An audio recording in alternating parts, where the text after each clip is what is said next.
Thom Hartmann here on the news. You need to know this. The war on workers heads to Phoenix. Republicans in the Arizona State Senate introduced legislation this week that puts Wisconsin Governor Scott Walker's war on unions on steroids.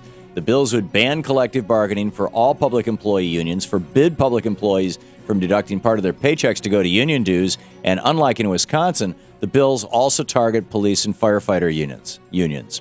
As the Democratic Senate Minority Leader David Shapiro said, it looks like an all-out assault on the right of workers to organize. Arizona Governor Jan Brewer is expected to support the anti-worker legislation. Maybe she should spend less time staging photo ops with the president to sell more of her books and spend more time paying attention to the labor backlash underway across the nation, like in Ohio, where voters repealed Governor John Kasich's anti-labor laws, and in Wisconsin, where a truckload of over 1 million signatures was delivered to the state capitol to recall Governor Scott Walker. If Governor Brewer wants to pick a fight with working people, then a fight she'll get. Those in need of health care in California are screwed. For the second time in a week, a bill to create a single-payer universal health care system in the nation's biggest state received a majority of the vote in that California State Senate. However, for the second time, the bill came up 2 votes shy of getting the type of majority it needed to pass the state Senate, as 4 Democrats abstained from voting. 4 Democrats who were more afraid of facing competitors funded by the for-profit health insurance industry than doing the right thing. Our healthcare system is a national tragedy that leaves 53 million Americans one illness or accident away from financial ruin and claims the lives of more than 40,000 uninsured Americans every year. We must break the lobbying power of the for-profit health insurance leeches who have already been outlawed in every other developed nation in the world and make healthcare a basic human right here in America, too. In the best of the rest of the news, no surprises, Mitt Romney won the Florida primary last night by 15 points over Newt Gingrich. The Romney campaign, with the help of super PACs funded by Wall Street billionaires, carpet-bombed the state with TV ads, airing 13,000 television ads compared to Newt Gingrich, who only aired 200.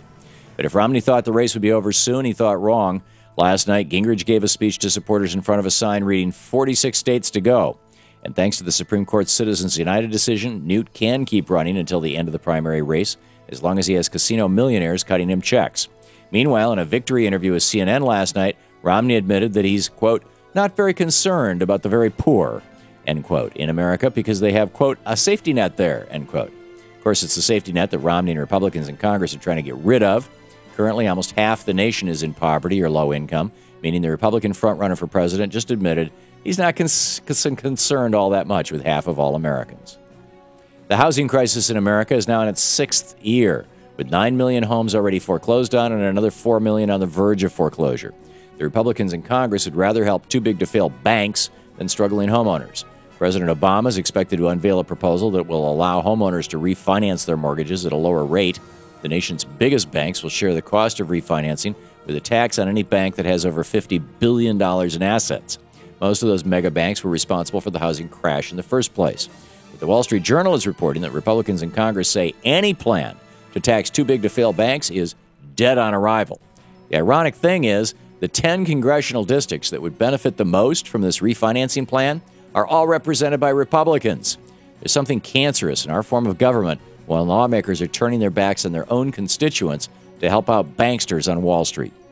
Once prominent figures in the Republican Party are getting left behind. Former Florida Republican Governor Charlie Crist, who turned independent after the Tea Party rebelled against him in 2010, said on Tuesday he would consider voting for President Obama on Election Day. Crist was a popular governor in the Sunshine State, but decided to not run for re-election and instead tried to be a senator. But he lost in the Republican primary to Tea Party darling Marco Rubio. 2 years ago, the Republican Party got hijacked by useful idiots who hung tea bags from their hats and took marching orders from millionaires and billionaires. Those millionaires and billionaires got what they wanted, which is one of the most corporate-friendly Congresses in history. Meanwhile, average Americans who call themselves Tea Partiers still feel screwed and aren't attending rallies anymore. The Republican Party better reclaim moderate voices again, or it's on pace for self-destruction. A mosque in Virginia was vandalized this week. All the first-level windows of the Muslim Community Mosque in Chantilly were shattered after someone threw rocks, beer cans, and liquor bottles through them, causing $60,000 in damage. Police suspect the vandalism was a hate crime. Unfortunately, this is just one of the predictable consequences of a multi-million-dollar Islamophobia industry that preys on the fears of Americans post 9/11 to funnel more money into our military security complex. and Fox So-Called News gives these guys a platform. And finally, the Congressional Budget Office released numbers showing the annual budget deficit will exceed $1 trillion in 2012, and we can thank the extension of the Bush tax cuts at the end of 2012 for more than a third of that deficit.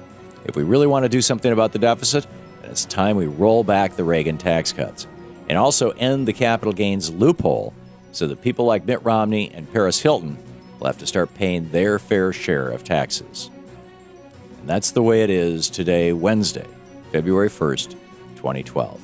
I'm Thom Hartmann on the news.